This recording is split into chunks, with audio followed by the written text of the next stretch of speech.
Peter Mathews is a professor of political science at Cyprus College, and he joins me now from Los Angeles. Great to have you with us, Peter.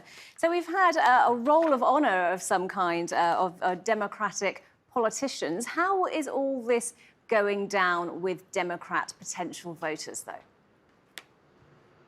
I think many Democratic voters are quite fired up and excited, particularly from the nomination as vice president of Senator Kamala Harris. That's put a lot of energy into the campaign.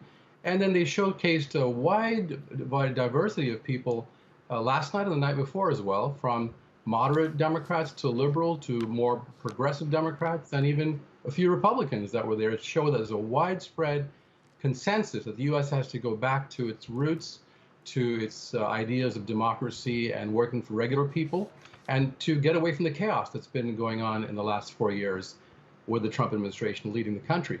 So I think it was a very good beginning, the first 2 days, and tonight will be very exciting when Senator Harris will actually accept her nomination today formally. And Joe Biden, of course, performing well in the polls so far. How much of that is down to what the Democrats are announcing, policies and so on, and how much of that is the idea of anybody but Trump?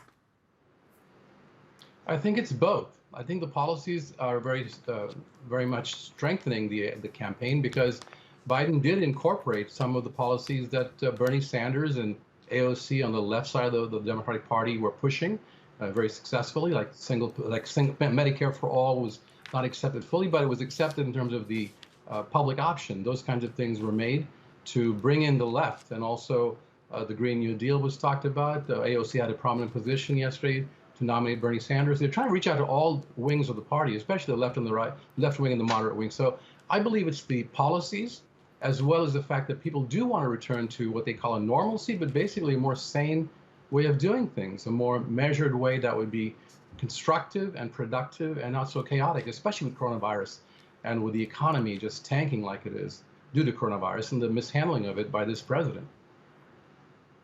And he has the image of somewhat holding the moral high ground, doesn't he? How powerful an image is that for his campaign? It's a very powerful image, because it contrasts very severely with the present administration, who has been known to come up with half-truths and non-truths claims, not only about policy and foreign policy or domestic, but also when it comes to actual healthcare policy and COVID policy, to not be able to be believed compared to what Biden is portraying himself as. And most people, I think, accept that he's measured. He was a Vice President Obama when science was far more treasured and decisions were made by reason and science. I think there's a big contrast there, and it's a high ground. That's a moral high ground. In fact, they've been calling for it explicitly, saying we have to move back to an ethical and moral standard of running the country, unlike what's been going on the last 4 years. And everyone knows it, so most people do know that it's been really chaotic and very dangerous right now. So it's going to boost them a lot. And before now, the Democrats have been somewhat fractured, haven't they? But this time around, there's more of a united front. How important will that be to the success of their campaign? That's extremely important. In 2016, they were fractured to some extent because of the long-running election campaign between Senator Sanders and Secretary Clinton. And that was something that was important to air the different issues, the more progressive side versus the more centrist side.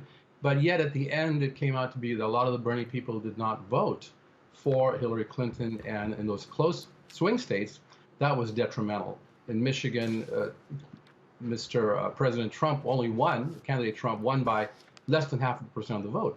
If all the people had voted before, that voted for Barack Obama or previously had voted, then there would be hands down Hillary Clinton would be in there. So this year, it's united across the board, across the different sub-ideological positions in the party, coming together for a vision of unity, of something, a renewal, and of economic development and a sense of being, back to where, not just back, but back to go forward.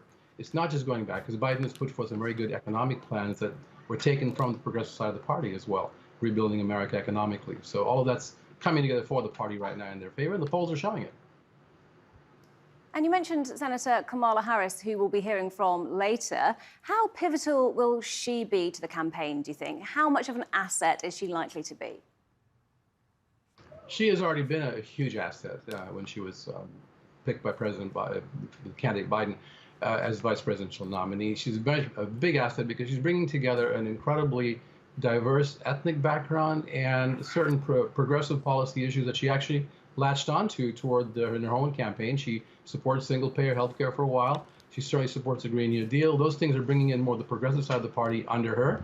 People are excited about her multi-ethnic background of Indian American background as well as African American background, and that shows the United States is truly willing to look like the country does, to make our leadership look like the country does, but also based on policy, not just image, not just ethnic identity. But all of this really helps to have someone like the first woman of color to be nominated for a major party ticket and very likely to be able to win this time. Now, I don't want to say this election is over because President Trump can still pull this off, believe it or not, if he gets enough votes in those swing states and still loses the popular vote by even 5 million votes and still wins Michigan and Pennsylvania and Ohio, those states, he could still get the Electoral College vote and win.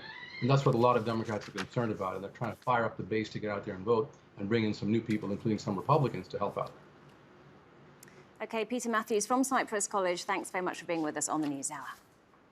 Thank you.